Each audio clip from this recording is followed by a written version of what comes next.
Bom dia para quem é do dia, boa noite para quem é da noite.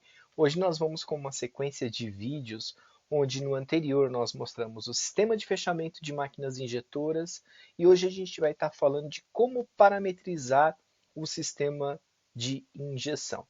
Então fique com a gente até o final, peguem as dicas aí de como a gente parametriza e possíveis erros de parametrização, o que pode acontecer no seu processo, por exemplo, se você não parametrizar a unidade de injeção avançada, a máquina não vai injetar. Se você parametrizar isso de forma errada, ela pode injetar antecipadamente. E assim como outros erros de parametrização vão aparecer nesse vídeo. Então, a gente vai usar o recurso de uma máquina home, mas, como dito no vídeo anterior, os painéis eles são muito parecidos, né, na questão de como é, é, colocar os dados de parâmetro, enfim, dá para a gente trazer essa extrapolação, vamos assim dizer, para os painéis diversos do equipamento. Claro, existem particularidades? Existem.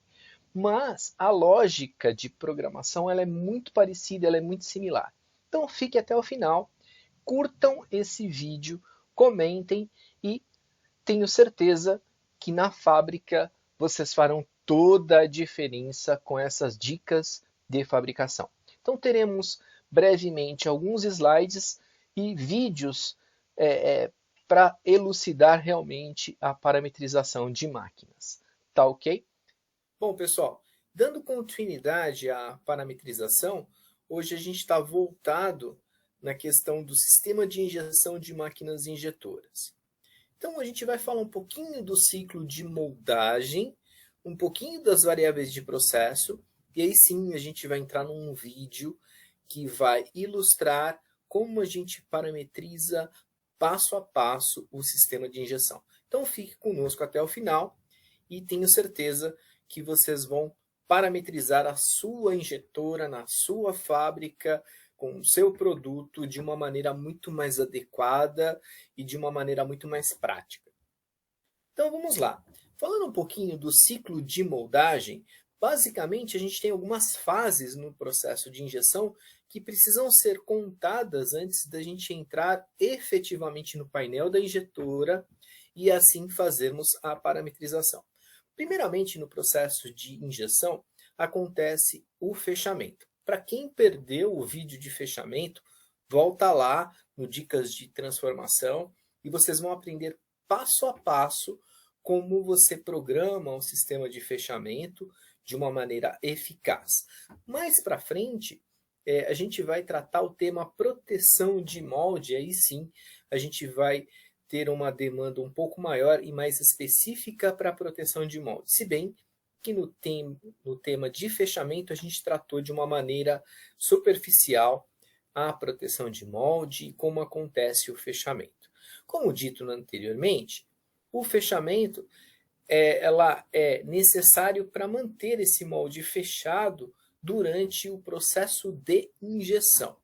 Então, a tonelagem específica, ela depende muito da área projetada de produto, do tipo de matéria-prima que a gente vai estar trabalhando, e isso também pode ser tratado aí nos dicas de transformação posteriormente. Mas vamos lá.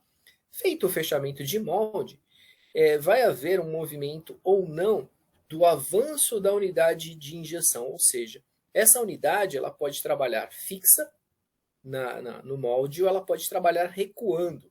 Sempre que possível, trabalhem com a unidade encostada, tá? Para evitar vazamentos, evitar desperdícios de material, evitar amassamento entre pique e bucha. Então, sempre é recomendável que você deixe essa unidade de injeção avançada. E esse é um parâmetro que precisa ter no equipamento para que ele efetivamente libere a injeção. A injeção nada mais é do que o deslocamento dessa massa para dentro do molde, como visto aqui nessa figura. E claro, isso vai demandar um tempo, vai gastar um percurso, vai necessitar de uma pressão de injeção e vai ter uma velocidade que vai acontecer esse processo de injeção. Todos esses parâmetros são controláveis pela máquina e você necessita de parametrizar para que haja esse tipo de controle.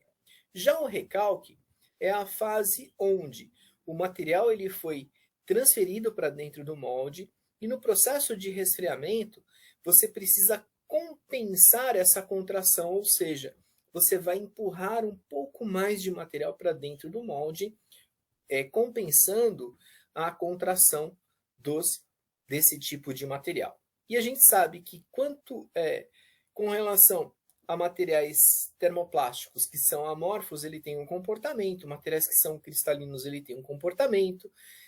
O recalque ele depende muito da espessura do seu produto, enfim, a gente tem algumas particularidades. Hoje a gente vai estar falando de como parametrizar e não especificamente a questão só dos parâmetros. Então esses detalhes vão ficar um pouquinho mais para frente, vão ficar nas dúvidas e a gente vai tirando. Quando a gente termina o recalque, a máquina entra num processo de dosagem e já acontece o resfriamento. Na verdade, o resfriamento já está acontecendo a partir do momento que houve o contato com o molde, mas na máquina a gente entende o resfriamento quando começa a dosar. Dosar nada mais é do que a rosca retornar e ir carregando gradativamente o cilindro. Claro, existem outros parâmetros envolvidos, como pressão de dosagem, como velocidade de dosagem, assim como a contrapressão também, que fica a dica aí também para um vídeo específico de dosagem de máquina, contrapressão. Esse parâmetro também é um parâmetro muito importante.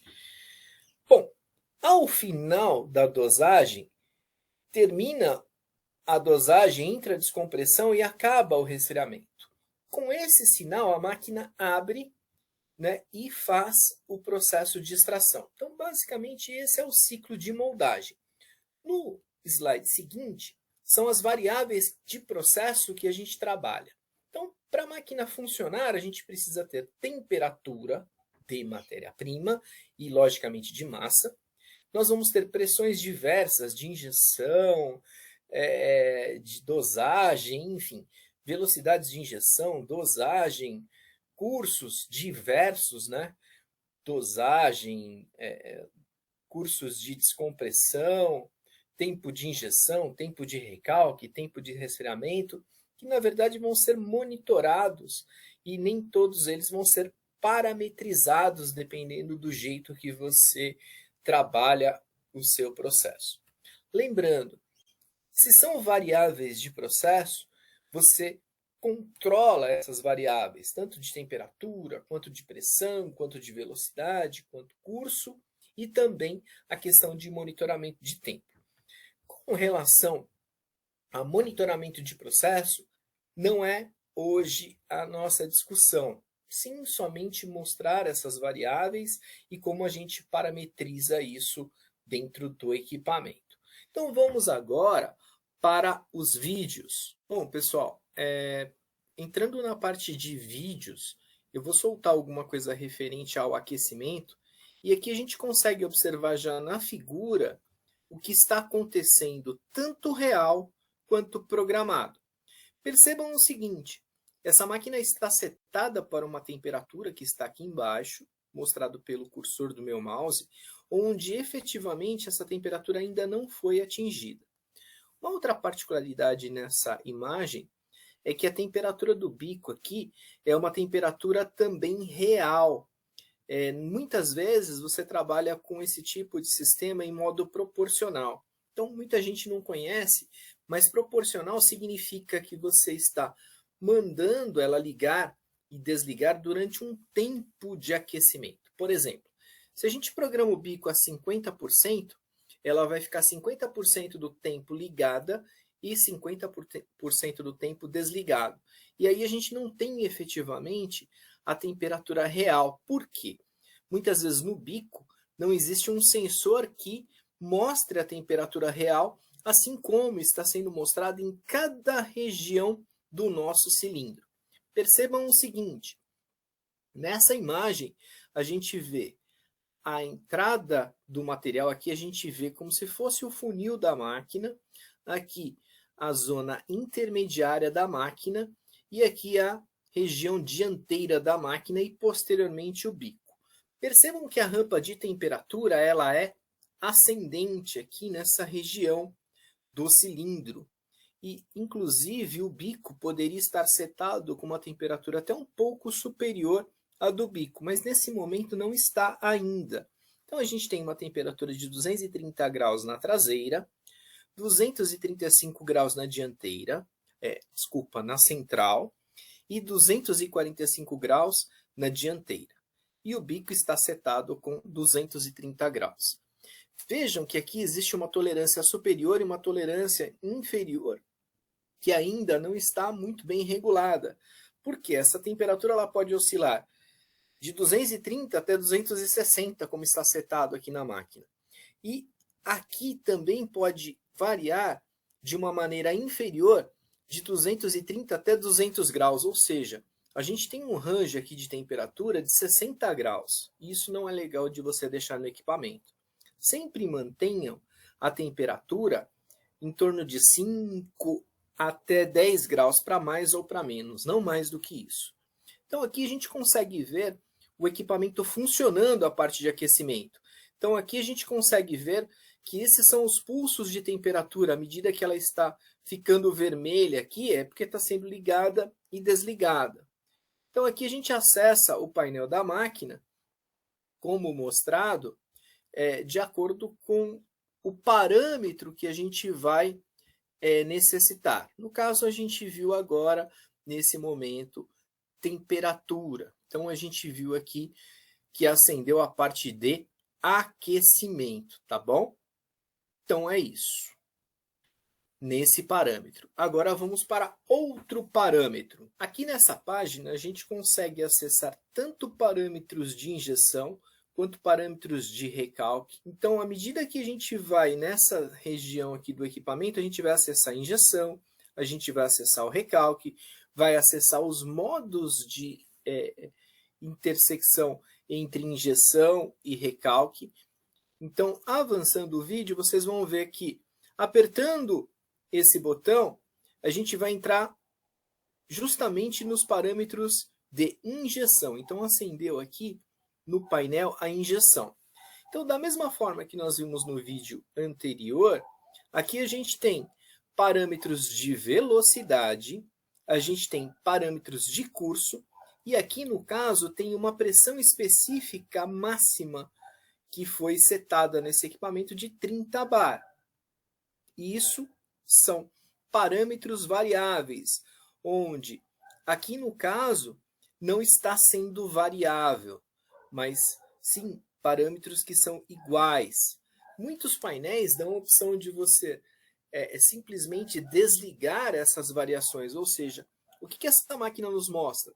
Ela mostra que a gente tem condições de escalonar 1, 2, 3, 4, 5 velocidades de injeção em 1, 2, 3, 4, 5 posições diferentes com uma pressão específica, única. Então, o que ela vai variar? Ela vai variar a velocidade em função da pressão que foi estabelecida nesse equipamento. No caso aqui está limitada a pressão em 30 bar.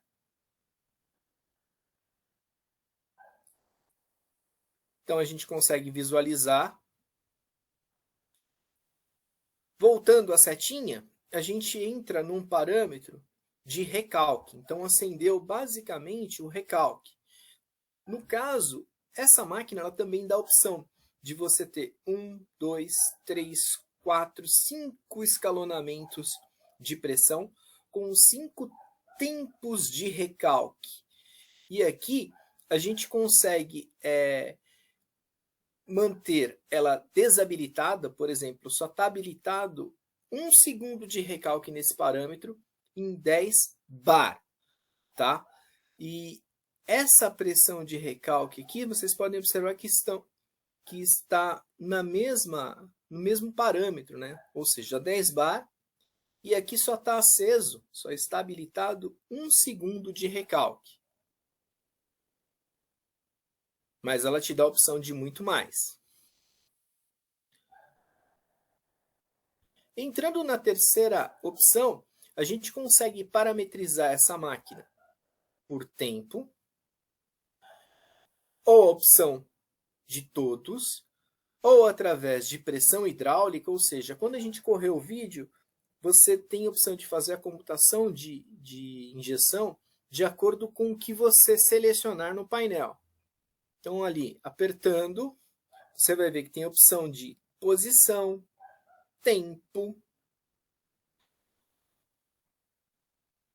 e ao lado, a gente consegue ver o que aconteceu no real, né, dependendo do tipo de comutação que aconteceu. Nesse caso, a comutação que estava sendo escolhida foi por posição. Então, a gente deu um tempo aqui de 5 segundos, mas efetivamente a máquina acabou comutando antecipadamente, porque o tempo só serviu de monitoramento. Tá, por que isso é importante? Quanto mais você trabalha a questão de métrica de comutação, mais exigente fica o seu processo. Olha aí, selecionou por posição. Então aqui ela vai respeitar a posição que foi programada. E ela vai mostrar o que deu de real. O painel, ele é um touch que necessita de um cuidado especial para poder manipular, né? Não é um touch tão sensível, como vocês podem observar no vídeo. Mas, enfim.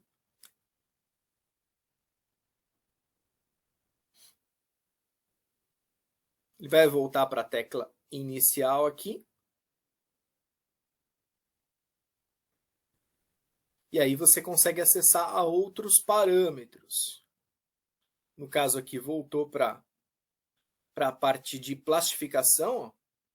Da mesma forma, você tem o parâmetro de referência do que você está trabalhando. A plastificação significa a dosagem para o equipamento. Mais uma vez, a gente tem, aqui no caso, a gente controla o RPM da máquina e a gente controla a posição. Então, aqui a gente tem a opção de escalonar isso daqui, ó, a dosagem, em várias posições. Deixa eu voltar só um segundinho para vocês conseguirem observar. Então, aqui a gente tem a posição inicial de dosagem, intermediária e final, no caso desse equipamento. E a gente está vendo a posição da setinha. Então, ela sai do menor valor para o maior valor. E você acaba dosando a quantidade necessária aqui, numa escala que está bem pequenininha aqui, mas é centímetros cúbicos. Então, pela unidade, a gente consegue identificar aquilo que a gente está trabalhando.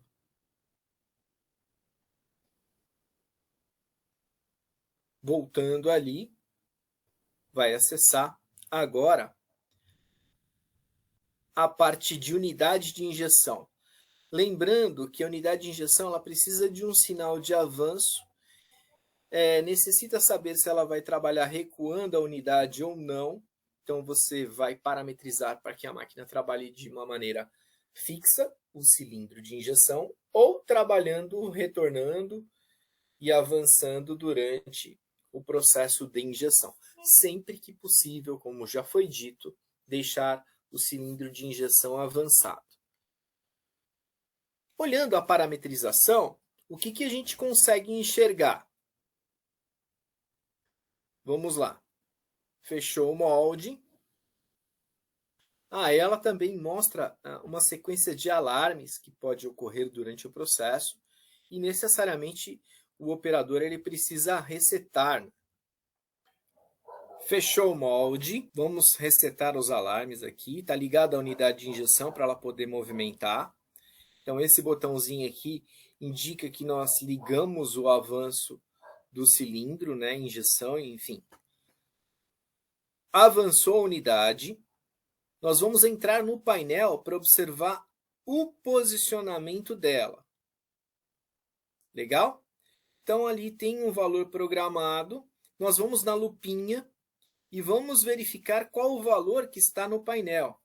Esse valor tem que ser idêntico ao que está colocado no avanço da unidade de injeção, senão você não consegue fazer com que isso funcione.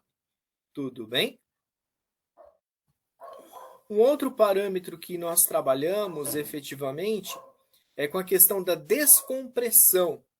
Então, no parâmetro de plastificação, a gente encontra ao lado a descompressão. Essa descompressão ela pode ser uma descompressão na dianteira e uma descompressão na traseira. Infelizmente, boa parte dos processistas, setapeiros, enfim, pessoal de regulagem de máquina desconhece o funcionamento da descompressão dianteira. Para que ela serve? No momento da injeção, é necessário a gente ter uma pequena descompressão na dianteira para aliviar a pressão no anel de bloqueio. Mais para frente a gente pode fazer um vídeo só falando de parâmetros específicos. E a descompressão na traseira, acho que todos já conhecem bastante. Uma vez habilitado, terminou a dosagem, ela vai fazer um alívio da pressão interna no parâmetro de quantidade, no parâmetro de velocidade e no parâmetro de pressão de descompressão.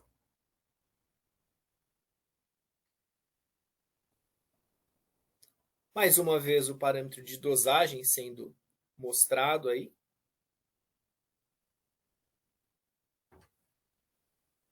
Olha lá. Na dosagem também existe um recurso que você consegue habilitar a intrusão. Esse parâmetro ele é utilizado quando a máquina não tem capacidade de injeção. Então, basicamente, é como se a máquina jogasse o material dentro do molde somente no giro da rosca. Então, você não tem um controle muito específico da injeção. Por isso que não é um parâmetro muito utilizado nos processos de fabricação. E aí você consegue trabalhar somente o tempo e a velocidade da rosca que esse material vai ser jogado para dentro da cavidade. Pessoal, com relação aos tempos, normalmente o equipamento ele tem um reloginho que a gente consegue monitorar todos os tempos. Tempos de resfriamento, tempos gastos em fechamento, abertura, extração, avanço e recuo da unidade de injeção. E a gente tem que ficar muito esperto com relação ao tempo de plastificação, com relação ao tempo de resfriamento. Nunca no processo a gente pode deixar o tempo de plastificação maior do que o tempo de resfriamento, e sim o contrário. A plastificação ela tem que acontecer antes do término do resfriamento para a máquina não ficar amarrada na questão do tempo de plastificação. Isso acontece muito nas fábricas e o pessoal fica, vamos assim, refém do equipamento por falta de conhecimento. Então, sempre acompanhar o sinótipo de tempos da máquina é muito importante. Tempo ele é bom para monitorar o processo, não para dar, vamos dizer assim, sinais para o equipamento, como já foi dito anteriormente, né? Então, o gerenciamento através de tempo é muito importante. Espero que vocês tenham gostado do nosso vídeo de hoje. Claro, os comentários vão servir para a gente melhorar o processo de comunicação e aprendizado aí de todos. E comentem, tragam suas dúvidas. Vamos apertar o sininho ali das notificações para ficar a par de tudo que está acontecendo no canal. E como a gente disse, existem alguns vídeos que tivemos problemas com o áudio, mas a gente está numa rampa de aprendizado, então peço um pouquinho de paciência e, por exemplo, o que não foi muito bem explicado ou que não deu para entender, a gente pretende regravar. É claro que o que foi gravado com os nossos convidados é um compromisso que a gente tem, por isso que a gente está subindo isso dessa maneira, mas estamos prontos a melhorar a cada dia e com a ajuda de vocês, certamente conseguiremos. Então, obrigado e até a próxima.